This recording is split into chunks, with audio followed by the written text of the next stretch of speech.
الله إلى آخر الآية.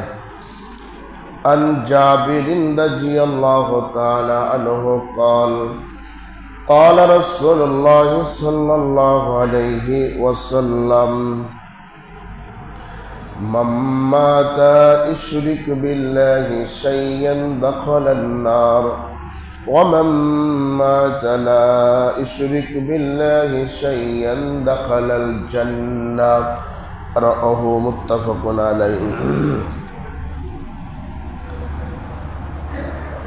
যাবতীয় প্রশংসা যাবতীয় গুণগান একমাত্র আল্লাহ সুবহানাহু ওয়া তাআলার জন্য। শান্তি অবতীর্ণ হোক আল্লাহ রাসূলের জন্য সাল্লাল্লাহু আলাইহি ওয়াসাল্লাম। সম্মানিত উপস্থিতি, আজকের সংক্ষিপ্ত সময়ের আলোচনার বিষয় হচ্ছে শিরক মানুষ কেন করে, শিরকের কারণ সমূহ। এ সম্পর্কে এক গুরুত্বপূর্ণ সংক্ষিপ্ত আলোচনা পেশ করার চেষ্টা করব ইনশাআল্লাহুল আজিজ। ওমা তৌফিকি ইল্লা বিল্লাহ আলাইহি তাওয়াক্কালতু ওয়া ইলাইহি উনীব। সম্মানিত উপস্থিতি, আমরা আলোচনা শুনে আসছিলাম শিরক কি জিনিস, শিরকের ভয়াবহতা সম্পর্কে আমরা এক জুমা আলোচনা করেছি। আজকে আমরা আলোচনা করব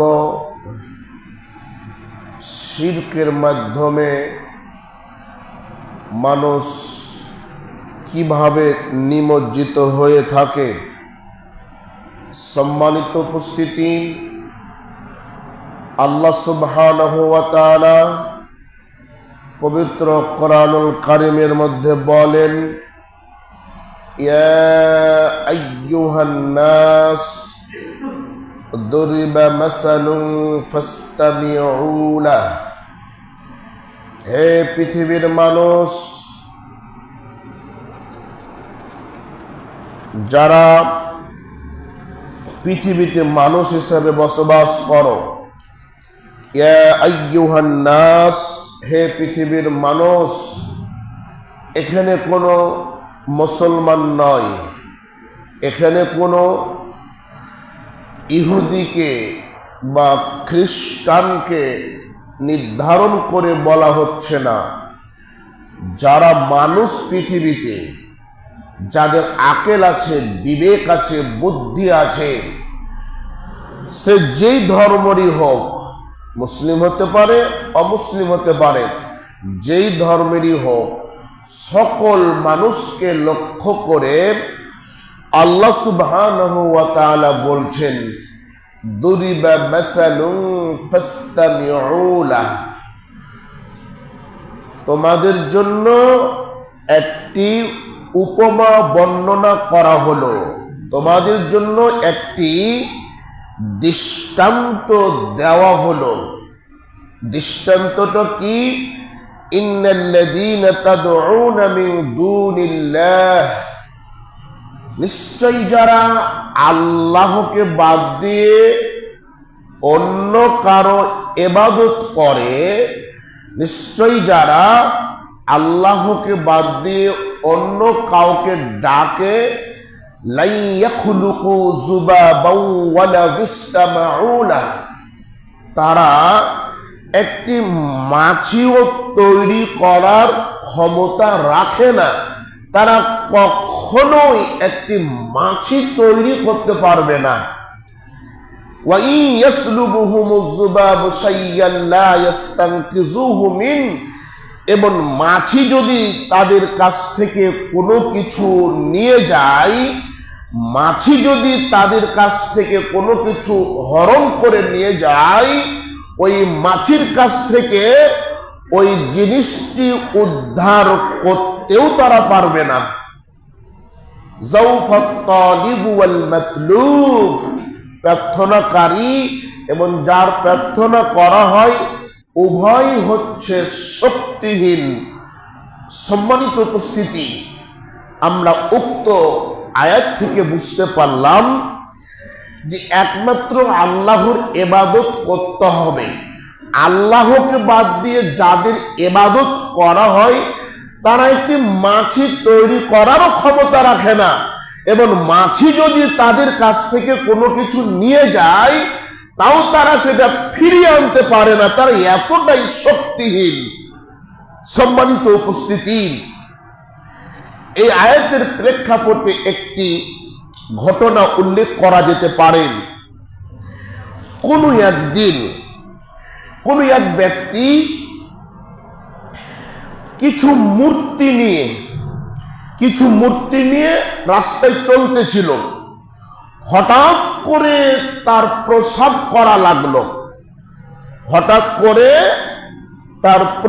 করা লাগলো।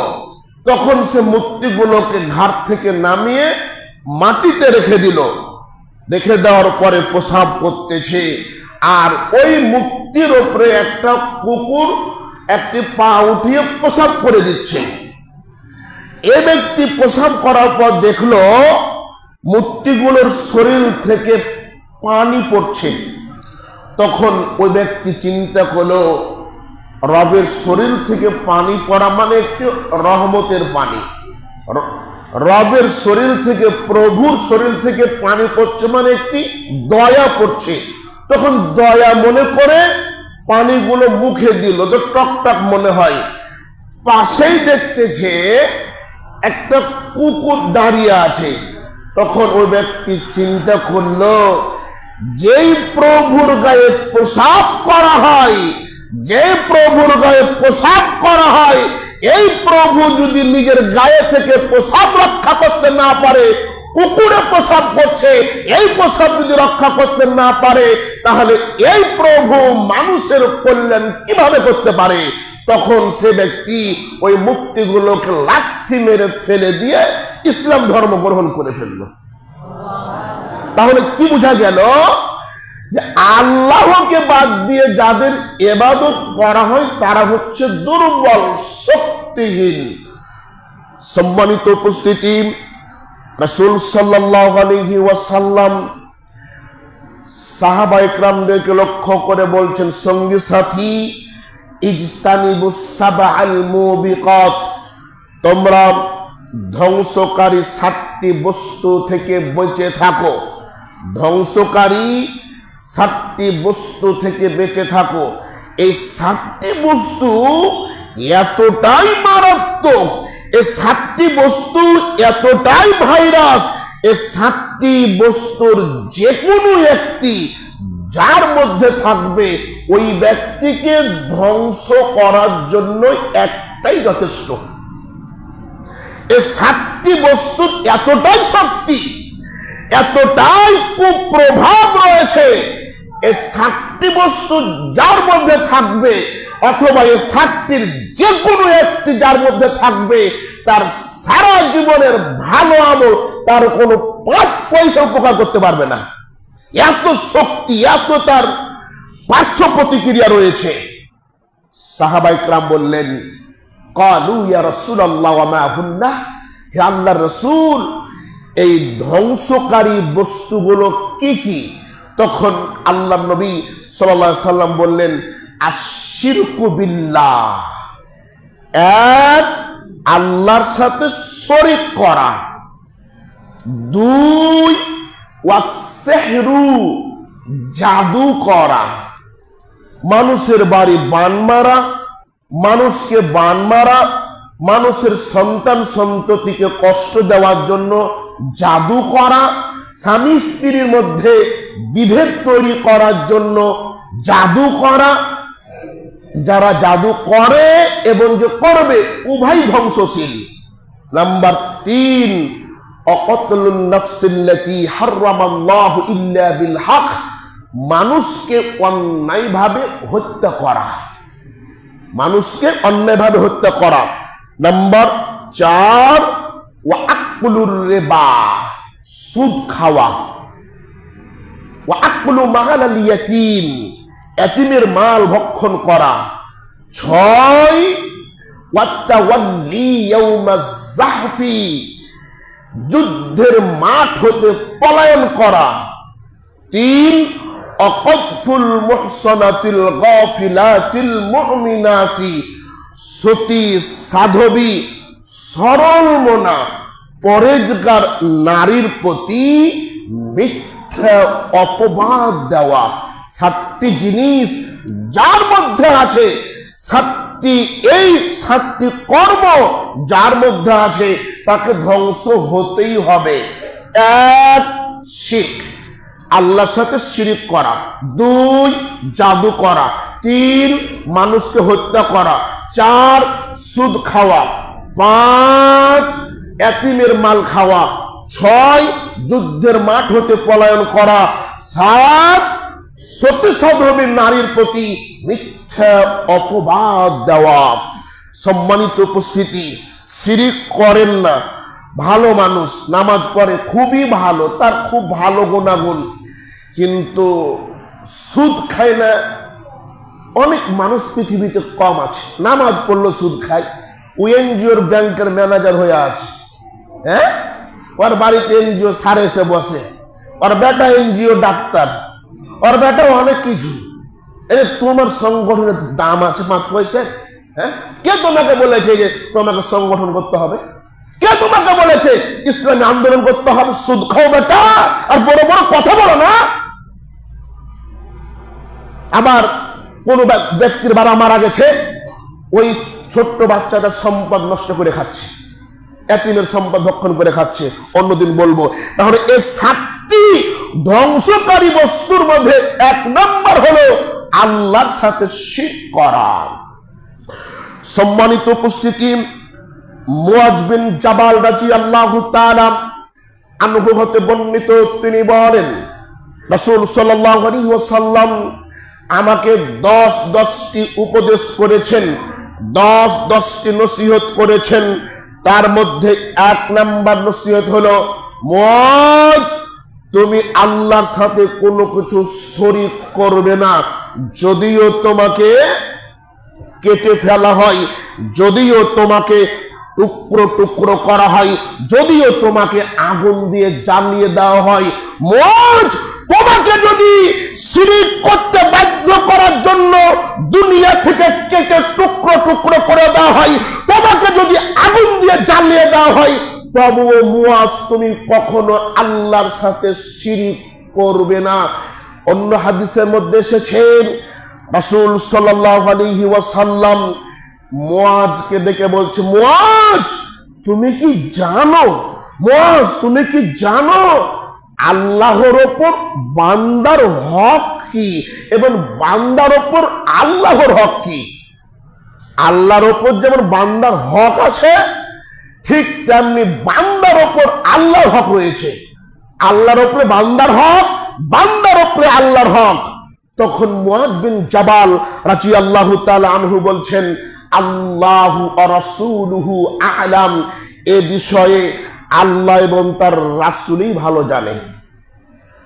তখন রাসূল সাল্লাল্লাহু আলাইহি ওয়াসাল্লাম বললেন, আল্লাহ সুবহানাহু ওয়া তাআলা ওপর বান্দার হক হলো, আল্লাহর ওপর বান্দার হক হলো যে আল্লাহ বান্দাকে শাস্তি দিবে না। কখন? যখন বান্দা একমাত্র আল্লাহর ইবাদত করবে, তার সাথে কোনো কিছু শরীক করবে না। আল্লাহর ওপর বান্দার হক, আর বান্দার ওপর আল্লাহর হক কি বুঝতে পেরেছেন? বুঝতে পারেননি। বান্দার ওপর আল্লাহর হক হলো আল্লাহ চাই বান্দা একমাত্র আল্লাহর ইবাদত করবে, আর যখন বান্দা যখন আল্লাহর ইবাদত করবে, আল্লাহর সাথে কোনো কিছু শরীক করবে না, তখন আল্লাহর ওপর বান্দার অধিকার হয়ে যায়, আল্লাহ তখন বান্দাকে আর শাস্তি দিবে না। সুবহানাল্লাহ। কি বোঝা গেল? যদি শিরক না করে আল্লাহর ইবাদত করতে পারি, তাহলে আল্লাহ বান্দাকে শাস্তি দিবে না। সুবহানাল্লাহ। সম্মানিত উপস্থিতি, আনাস বিন মালিক রাদিয়াল্লাহু তাআলা আনহু হতে বর্ণিত, তিনি বলেন রাসূল সাল্লাল্লাহু আলাইহি ওয়াসাল্লাম বলেছেন, লিআন্না আহওয়ানি আহলিন নারি আযাবান ইয়াউমাল কিয়ামা, কিয়ামতের দিন যাকে সবচাইতে সহজ, সবচাইতে দুর্বল, সবচাইতে অল্প শাস্তি দেওয়া হবে, ওই ব্যক্তির চেয়ে অল্প শাস্তি পৃথিবীর আর কারো হবে না, একেবারেই সহজ শাস্তি দেওয়া হবে এই ব্যক্তিকে। আল্লাহ সুবহানাহু ওয়া তাআলা বলবেন, লাউ আন্না লাকা মা ফিল আরদি মিন শাইইন, তুমি যদি সমস্ত পৃথিবীর সমতুল্য সম্পদের অধিকারী হতে, তুমি যদি পৃথিবীর সমতুল্য সমস্ত সম্পদের মালিক হতে, আকুনতা তাহদি বিহি, তাহলে কি তুমি এই শাস্তি থেকে, জাহান্নামের আযাব থেকে বাঁচতে চাইতে? তখন বান্দা বলবে, হে আল্লাহ, আমি অবশ্যই সমস্ত সম্পদের বিনিময় হলেও এই জাহান্নামের আযাব থেকে বাঁচতে চাইতাম। তখন আল্লাহ সুবহানাহু ওয়া তাআলা বান্দাকে বললে, বান্দা, আমি আল্লাহ তোমার কাছে এর চাইতেও সহজ কিছু চেয়েছিলাম, এর চাইতেও সহজ কিছু চেয়েছিলাম। যখন তুমি তোমার পিতা আদম আলাইহিস সালামের পৃষ্ঠদেশে ছিলে, তখন আমি আল্লাহ বলেছিলাম, বান্দা তুমি পৃথিবীতে যাবে, কিন্তু আমার সাথে কাউকে শরীক করবে না, আমার সাথে কাউকে অংশীদার তৈরি করবে না। তুমি এই কথাটা অস্বীকার করেছো এবং আমি আল্লাহ আমার সাথে শরীক করেছ। সম্মানিত উপস্থিতি, আপনি একটু বুঝেন হাদিসটির মধ্যে কত কথা। একটি কথা বলি, যাকে সবচাইতে সহজ শাস্তি দেওয়া হবে, জাহান্নামের সবচাইতে দুর্বল শাস্তি দেওয়া হবে, ওই ব্যক্তি জাহান্নাম থেকে বাঁচার জন্য দুনিয়ার সমস্ত সম্পদ দিবে। জাহান্নামের অল্প শাস্তিটা কি? রাসূল সাল্লাল্লাহু আলাইহি ওয়াসাল্লাম বলছেন, কোন ব্যক্তির পায়ে, দুই পায়ে দুইটি আগুনের জুতা পরিয়ে দেওয়া হবে। আগুনের জুতা যখন পরিয়ে দেওয়া হবে, তখন মাথার মগজগুলো টকবক করে ফুটতে থাকবে, আর ওই ব্যক্তি মনে করবে আমাকেই হয়তোবা সবচাইতে কঠিন থেকে কঠিন শাস্তি দেওয়া হচ্ছে। আল্লাহর নবী বলছেন, না, ওই ব্যক্তিকেই সবচেয়ে সহজ শাস্তি দেওয়া হচ্ছে। তাহলে সহজ শাস্তিটা কত কঠিন! আগুনের জুতা পায়ে দিলে মাথার মগজ টকবক করে ফুটতে থাকবে। এই শাস্তি থেকে বাঁচার জন্য দুনিয়ার সব সম্পদ দিতে চাইবে, তাও আমি এই শাস্তি থেকে বাঁচতে চাই। বন্ধুগণ আমার, অল্পতে বুঝেন, পেটে যদি ব্যথা শুরু হয়, পেটে যদি ব্যথা শুরু হয়, সব জমি আপনার নামে লিখে দিব, নিতে রাজি হবেন? আমি বাঁচতে চাই, পেটের ব্যথা ভালো করতে চাই। এ ভাই, আপনাকে বোঝাচ্ছি, আপনার খুব সম্পদের খুব লোভ না? আপনার খুব সম্পদের লোভ, খুব চাচ্ছেন যে ধনী হতে, সব সম্পদ আপনাকে দিয়ে দিলাম, আর সকাল থেকে 100 বার খালি ডায়রিয়া হলো, আপনি সম্পদ কি করবেন? আপনার চিন্তা, আমার সম্পদ লাগবে না, ডায়রিয়া ভালো হোক। আপনাকে সব সম্পদ দিয়ে দিলাম, আর 1 ঘন্টা একটা পা আগুনে রাখলাম, আপনি বলে সম্পদ চাই না, পাটা ভালো হোক। এই যে লোভ শেষ। কষ্টে পড়েননি তো, এই জন্য ঠেলা বুঝতে পারেননি। ঠেলা যেদিন বুঝবেন, সেদিন সব দুনিয়ার মোহ কেটে যাবে। এবার আপনি আসেন, মানুষ কেন শিরিক করে? মানুষ কেন শিরিক করে? শিরিক করার 1 নাম্বার কারণ হলো অতিভক্তি। একটা বাংলায় প্রবাদ বাক্য আছে, অতিভক্তি চোরের লক্ষণ। বাংলাতে প্রবাদ বাক্যটা আছে, অতিভক্তি চোরের লক্ষণ। ইহুদিরা এবং খ্রিস্টানরা ঈসা আলাইহিস সালামকে এবং উজাইর আলাইহিস সালামকে সম্মান দেখাতে দেখাতে, ভক্তি করতে করতে উজাইরকে বলে ফেললো উজাইর হচ্ছে আল্লাহর পুত্র, ঈসা আলাইহিস সালাম হচ্ছে আল্লাহর পুত্র। এটা কেন বললো? ভক্তিতে অতিরঞ্জিত করতে করতে করতে করতে গিয়ে বলছে যে ঈসা হচ্ছে আল্লাহর পুত্র আর উজাইর হচ্ছে আল্লাহর পুত্র।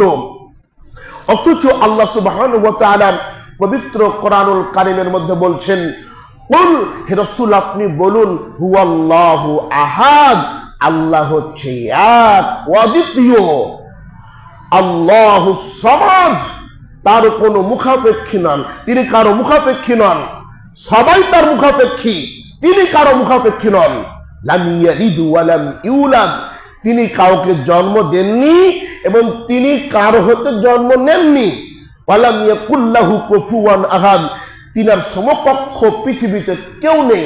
সম্মানিত উপস্থিতি, এই আয়াত, এই সূরার অর্থ বোঝা যাচ্ছে আল্লাহর ছেলে নেই, আল্লাহর স্ত্রী নেই, আল্লাহর মেয়ে নেই, আল্লাহর বাপ নেই, আল্লাহর কেউ নেই। আল্লাহ হচ্ছে এক অদ্বিতীয়, আল্লাহর উপরে আল্লাহর পিছে কেউ নেই, একমাত্র আল্লাহ।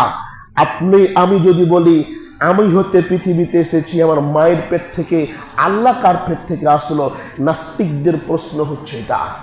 আর আল্লাহ চ্যালেঞ্জ দিয়েছে, আমার আগেও কেউ নেই, পরেও কেউ নেই, আমি আল্লাহ প্রথম, অদ্বিতীয়, পৃথিবীতে কেউ নেই। অথচ ভক্তি দেখাতে দেখাতে গিয়ে বলছে যে ঈসা হচ্ছে আল্লাহর পুত্র।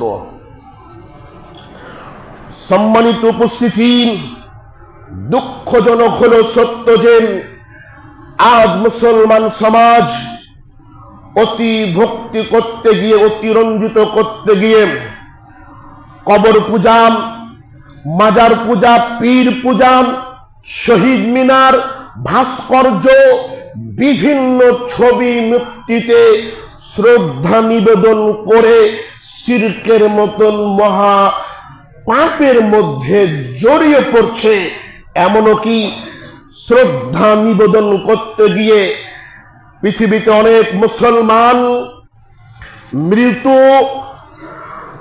পীর অলিকে, বুজুর্গকে ভালো মন্দের মালিক, রোগ নিরাময় করার মালিক, বিপদ থেকে উদ্ধার করার মালিক, সন্তান দানকারী, ব্যবসা বাণিজ্য উন্নতকারী বলে বিশ্বাস করে থাকেন।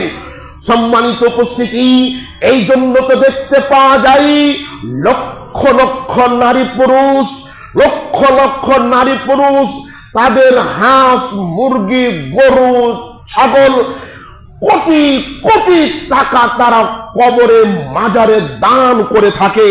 শুধু কবরে মাজারে দান করে না, তারা এই কবরকে এতটাই পাক পবিত্র মনে করে, তারা কবরকে, মাজারকে, বিভিন্ন অলিদের মাজারকে এতটাই বরকতপূর্ণ মনে করে, ওই মাজারে যাওয়ার সময় জুতা স্যান্ডেল পরে যাওয়া তো দূরের কথা, অনেক দূরে ওই জুতা স্যান্ডেল খুলে রাখতে হয় এবং হাতে জুতা নিয়ে যাওয়াটাই বারণ করে। সম্মানিত উপস্থিতি, এবার যখন মাজার দেখার হলো, মাজার দেখা যখন হয়ে গেল, মাজারকে সম্মানার্থে, মাজারকে পৃষ্ঠ প্রদর্শন করলে মাজারকে সম্মান করা হবে, কবরের মালিককে অপমান করা হবে। এই জন্য পিছন দিকে আস্তে আস্তে করে হিন্দুদের মতন কদম বুচি করতে করতে ফিরে আসে। মনে হয় যাননি আপনারা মাজারে? কেউ মাজারে যাননি আপনারা? মাজারে যা দেখেন না কদম বুচি করছে, যে দেখেন, আমি দেখিয়ে দিই নাকি আপনাদের, আপনার লালনে যায় বাইর করছে, দাঁড়ান, এটা মনে করেন মাজার। মাজারের দিকে পিছন দিক দিয়ে ঘুরে গেলে মাজারকে অসম্মান করা হবে, এজন্য মাজার আছে পিছনে আস্তে আস্তে সরে আসে। অথচ পাক পবিত্র জায়গা মক্কার কাবা, সময় যখন মানুষ কাবা জিয়ারত করে, তওয়াফ করে, তখন তারা এই কাজটা করে না। আবার আল্লাহর রাসূলের কবর জিয়ারত করার সময়ও কোন হাজী সাহেব এভাবে সম্মান করে ফিরে আসে না। বোঝা যাচ্ছে কাবার চাইতে এবং রাসূলের কবরের চাইতে এই মাজারের সম্মান বাংলাদেশি মানুষ আবেগের তাড়নায় বেশি করে থাকে। সম্মানিত উপস্থিতি, এমনও কি অতি ভক্তি অতিরঞ্জন করতে করতে কিছু কিছু ব্যক্তিকে তারা আল্লাহর সমকক্ষ তৈরি করে দিয়েছে। আব্দুল কাদের জিলানী রাহিমাহুল্লাহকে তারা গাউসুল আজম নামেও তারা অবহিত করে থাকে। গাউসুল আজম শব্দের অর্থ হচ্ছে সকল বিপদে সকল মুসিবতে উদ্ধার দানকারী, যে তার নাম হচ্ছে গাউসুল আজম। বলেন তো সকল বিপদে সকল মুসিবতে উদ্ধার করার ক্ষমতা কার? এই ক্ষমতা একমাত্র আল্লাহর। পৃথিবীর কোন মানুষের গাউসুল আজম হওয়ার শক্তি হয় না। আরে ভাই, বড় পীর আব্দুল কাদের জিলানী রাহিমাহুল্লাহ সম্পর্কে বাংলাদেশে কত যে রূপক কাহিনী, কত যে গল্প, কত যে শিরকি, কত যে কুফরি মন্ত্র রয়েছে, আপনাকে বলে শেষ করতে পারবো না। একটি কথা আপনাদেরকে বলি, তারা গল্প করতে করতে বলে কি জানেন? তারা বলে যে আব্দুল কাদের জিলানী রাহিমাহুল্লাহ হঠাৎ করে একদিন আকাশে অদৃশ্য হয়ে গেল। অদৃশ্য হয়ে গিয়ে আল্লাহর সাথে সাক্ষাৎ করলো। আল্লাহর সাথে, এই ছেলে কি চায়?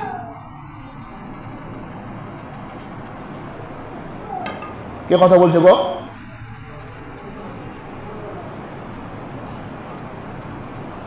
সম্মানিত উপস্থিতি, যা বলছিলাম, তার আব্দুল কাদের জিলানী রাহিমাহুল্লাহ সম্পর্কে কথা বলতে গিয়ে তারা একটি কথা বলে থাকেন। আব্দুল কাদের জিলানী রাহিমাহুল্লাহ একদিন হঠাৎ করে আকাশে অদৃশ্য হয়ে গেল। হয়ে যাওয়ার পরে আল্লাহর সাথে সাক্ষাৎ করলো।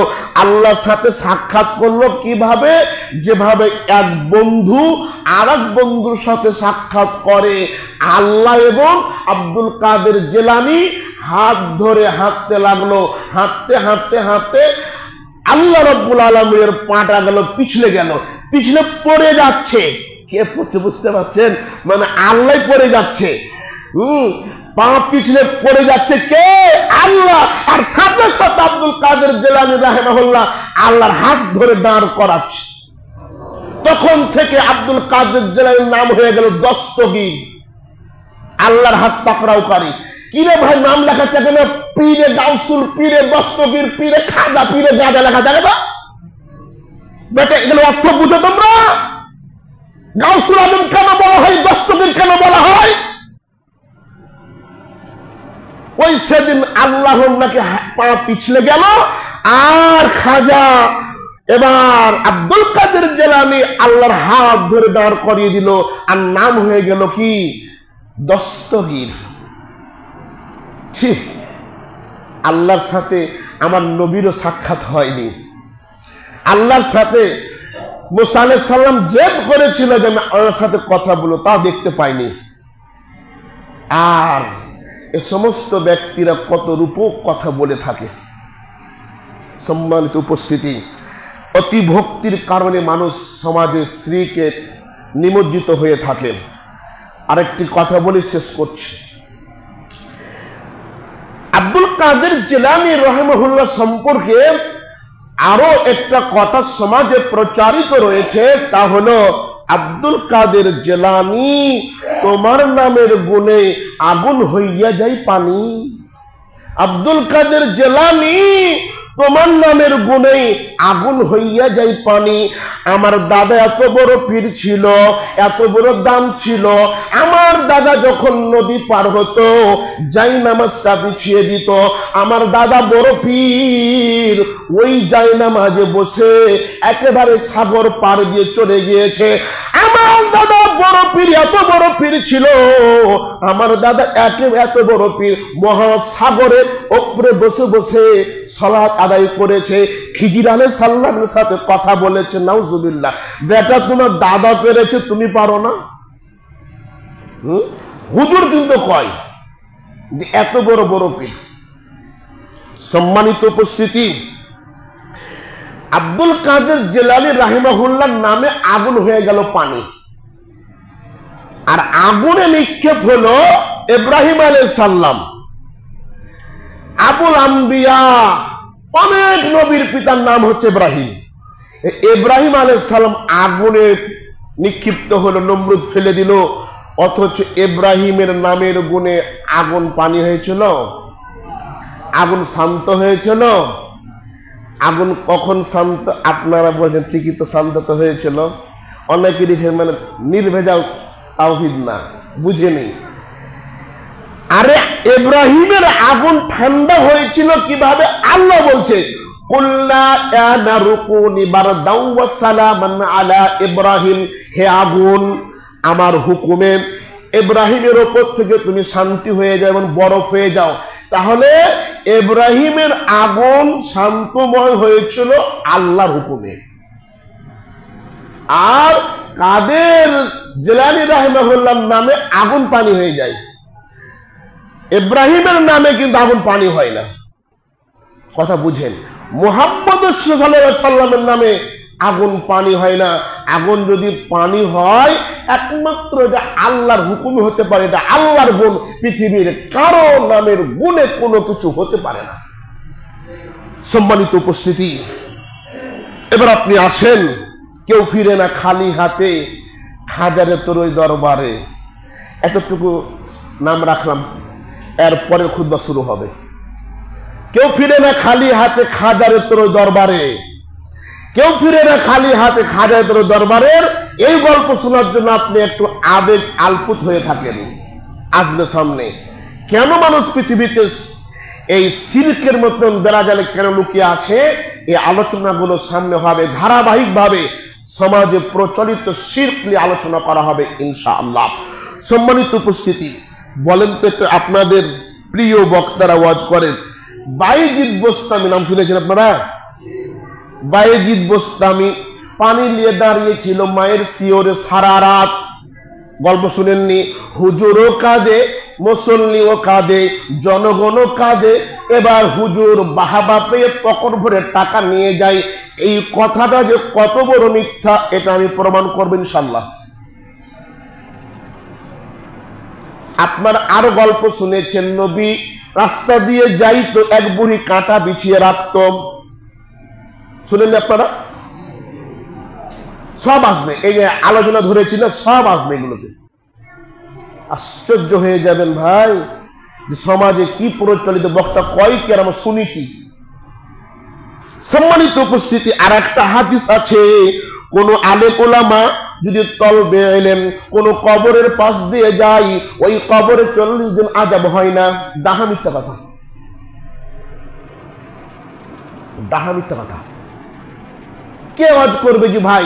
কেউ গণতন্ত্র নিয়ে মনে করেন ব্যস্ত রয়েছে, কেউ মসজিদ ভাঙা নিয়ে ব্যস্ত রয়েছে, কেউ গাঁজা খাওয়া নিয়ে ব্যস্ত রয়েছে, মনে করেন এক একজন এক এক নিয়ে ব্যস্ত। কে এগুলো বলবে? এক বক্তাকে দাওয়াত দেন, ওর সংগঠনের গল্প করতে করতে 3 ঘন্টা শেষ। আপনি বিশ্বাস করেন? এক বক্তাকে দাওয়াত দিলেন, ওই বক্তা ওর সংগঠনের ভালো মন্দ কইতে কইতে, এই করতে সেই করতে করতে 4 ঘন্টা শেষ। জাতি কিছুই পেল না। জাতি কি পেল?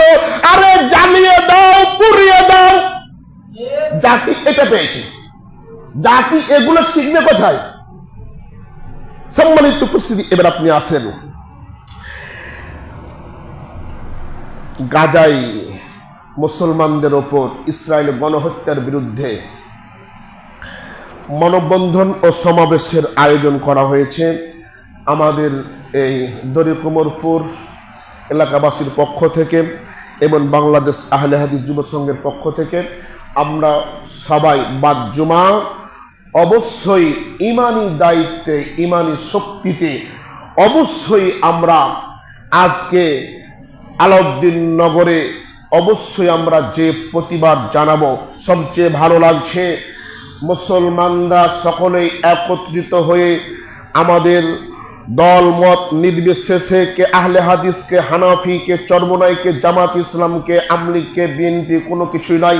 সব কিছুকে ভেঙে দিয়ে কয়েকদিন আগে সকলেই এক মঞ্চে একত্রিত হয়ে একেবারেই ভাই ভাই হয়ে সকলেই মুসলমানদের পক্ষ নিয়ে কথা বলেছে, মুসলমানদের পক্ষ নিয়ে সাহায্য করেছেন। আমরাও আমাদের ফিলিস্তিন মুসলমান ভাইদেরকে আমরা টাকা দিয়ে পয়সা দিয়ে সেভাবে সাহায্য করতে না পারলেও আমরা প্রতিবাদ জানিয়ে তাদেরকে সাহায্য করবো ইনশাআল্লাহ। যাবেন তো ইনশাআল্লাহ? যাবেন না ইনশাআল্লাহ? অবশ্যই যাবেন ইনশাআল্লাহ। সম্মানিত উপস্থিতি, আমি বক্তব্য আসলে লম্বা করতে চাচ্ছিলাম, কিন্তু বুকের মধ্যে অনেকগুলো কথা চেপে রেখেছে। কথাগুলো বারবার আমাকে উকি দিচ্ছে, উকি মারছে, যার কারণে আমি আজকে এলোমেলো করে কথা বলছি। সম্মানিত উপস্থিতি, আজকে ফিলিস্তিনে ইহুদি খ্রিস্টানরা মসজিদুল আকসা মুসলমানদেরকে তারা মারতেছে, মসজিদুল আকসার প্রতি আক্রমণ চালাচ্ছে। আজকে ভারতে মুসলমানদেরকে একেবারেই মেরে কেটে টুকরো টুকরো বানিয়ে দেওয়া হচ্ছে। আজকে বাংলাদেশেও আজকে ফিলিস্তিনের মতন শুরু হয়েছে। ওরে বন্ধু, আজকে বুকের উপরে হাত বাঁধি জোরে আমিন বলার কারণে গত কয়েকদিন আগে ব্রাহ্মণবাড়িয়ায় আমাদের আহলুল হাদিস মসজিদকে ভেঙে খান খান করে দেওয়া হচ্ছে। শুধু এই মসজিদ নয়, এরকম অনেক মসজিদকে ভেঙে খান খান করে দেওয়া হচ্ছে। বন্ধু, তোমাকে বলতে চাই, তুমি কয়টা বেশ্যালয় ভেঙেছো? তুমি কয়টা মদের আড্ডা ভেঙেছো? তুমি কয়টা যাত্রার প্যান্ডেল ভেঙেছো?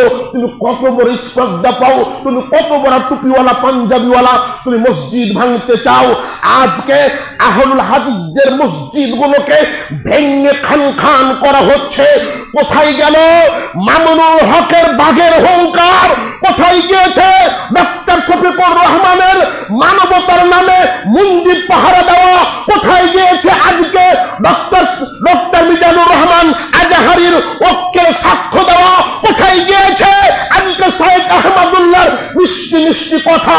আমরা জানি মসজিদ ভাঙার বিপক্ষে তোমরা কথা বললে তোমাদের জনপ্রিয়তা হারিয়ে যাবে। আমরা বলতে চাই, ব্রাহ্মণবাড়িয়ায় যে আহলুল হাদিসদের মসজিদ ভেঙে খান খান করা হয়েছে, একটি মসজিদের বিপক্ষে আল্লাহ সুবহানাহু ওয়া তাআলা 10টি মসজিদ তৈরি করবে। ওই জায়গায় থেকে ইসলামের দাওয়াত সারা পৃথিবীতে ছড়িয়ে পড়বে ইনশাআল্লাহ। সম্মানিত উপস্থিতি, মসজিদ ভেঙে খান খান করে দেওয়া হয়, তোমার মুখ দিয়ে আজ গুলি বের হয় না? তোমার মুখ দিয়ে আওয়াজ বের হয় না? কোথায় তোমাদের ক্ষমতা গেল? আজ বাংলাদেশে মসজিদ ভাঙলে কিছু বলতে পারো না, আর ইসরায়েলের বিপক্ষে তুমি যুদ্ধে যাবা? আজ তোমাকে দিয়ে ফিলিস্তিন জয় হবে না। তোমার মতন গোলাম মুসলমান দিয়ে, তোমার মতন মুনাফিক দিয়ে ফিলিস্তিন জয় হবে না। ফিলিস্তিন জয় হবে উমরের মতন শাসক দিয়ে, সালাউদ্দিন আইয়ুবের মতন নেতা দিয়ে ফিলিস্তিন জয় হবে ইনশাআল্লাহ।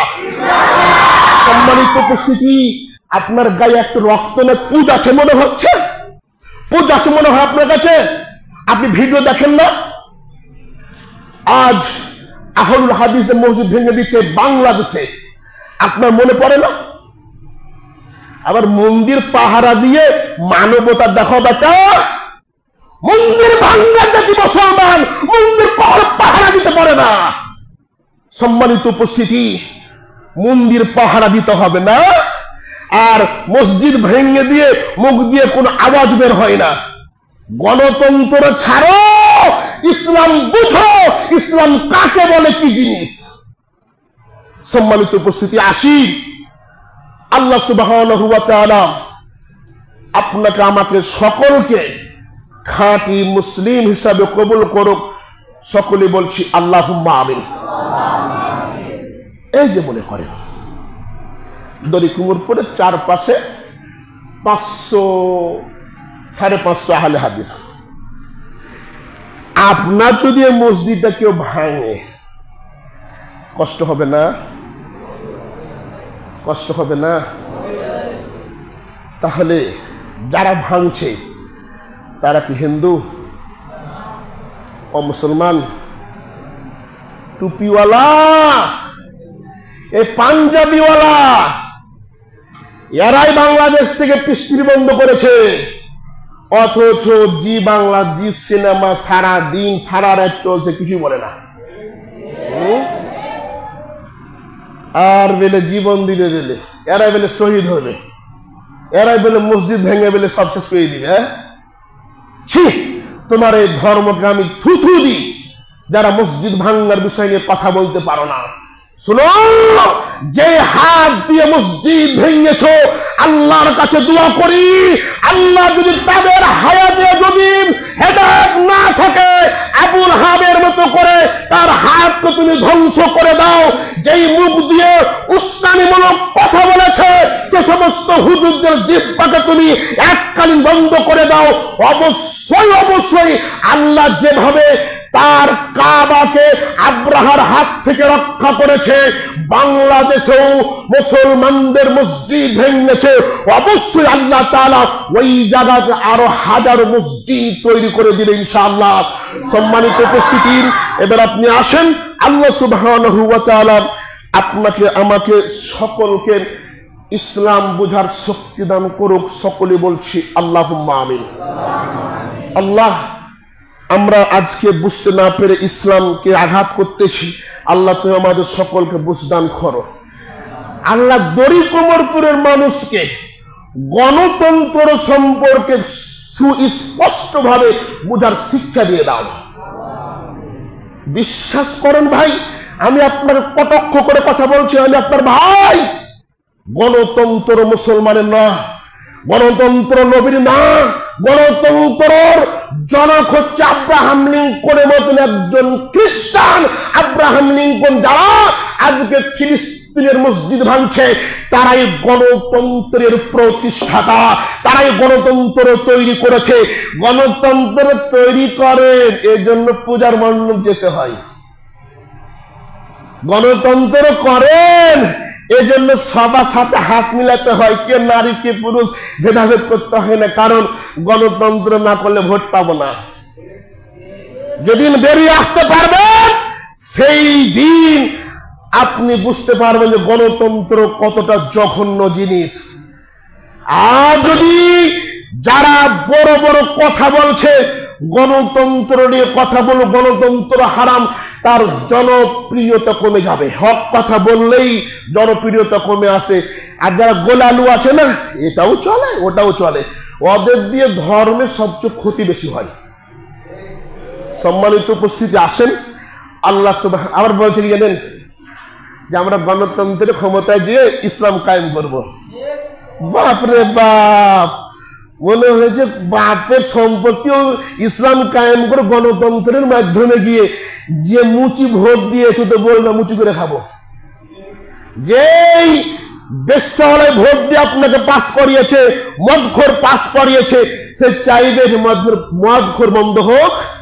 সে আপনাকে গদি থেকে উঠাতে পেরেছে, আবার লাথি দিয়ে নামিয়ে দিবে। এজন্য গণতন্ত্র নয়, রাষ্ট্রে ক্ষমতা নয়, ব্যক্তি সংশোধন করতে হবে, সংশোধন করতে হবে পরিবার, সংশোধন করতে হবে গ্রাম, তারপরে রাষ্ট্রের বিষয়।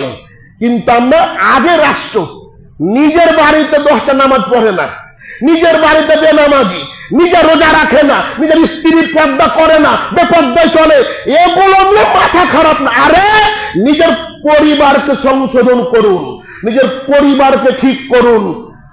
হুজুর চাকরি চলে যাবে, জি, যেদিন চাকরি দিয়েছে এখানে না, সেদিন থেকে পুটলি বাঁধা আছে ভাই, যে কখন না জানি আমার এই রিজিক কমে যেতে পারে।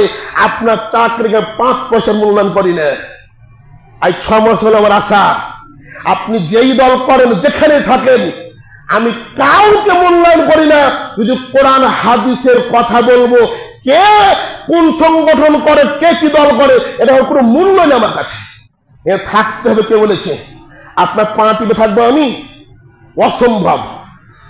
রিজিকের ব্যবস্থা আল্লাহর পক্ষ থেকে হবে, হক কথা বলতে হবে আমাকে।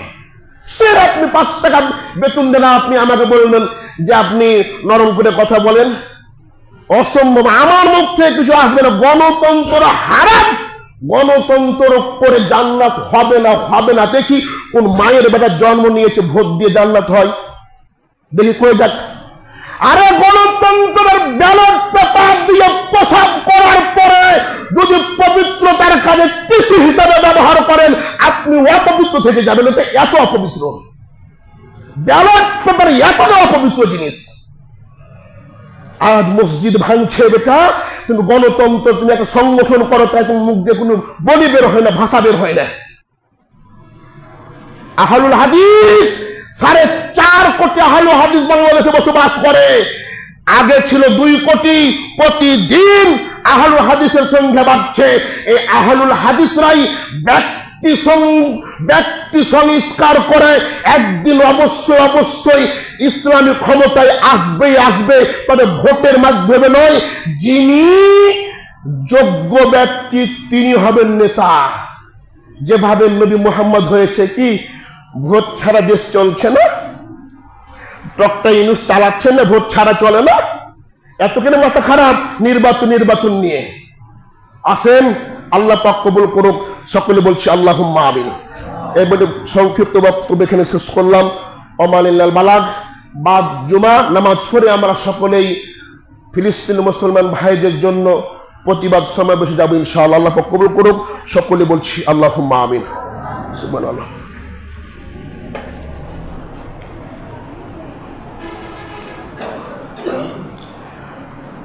ইন্নাল হামদালিল্লাহি ওয়াহদা والصلاة والسلام على من لا نبي بعد أما بعد أعوذ بالله من الشيطان الرجيم بسم الله الرحمن الرحيم إن الله وملائكته يصلون على النبي يا أيها الذين آمنوا صلوا عليه وسلموا تسليما اللهم صل على محمد وعلى آل محمد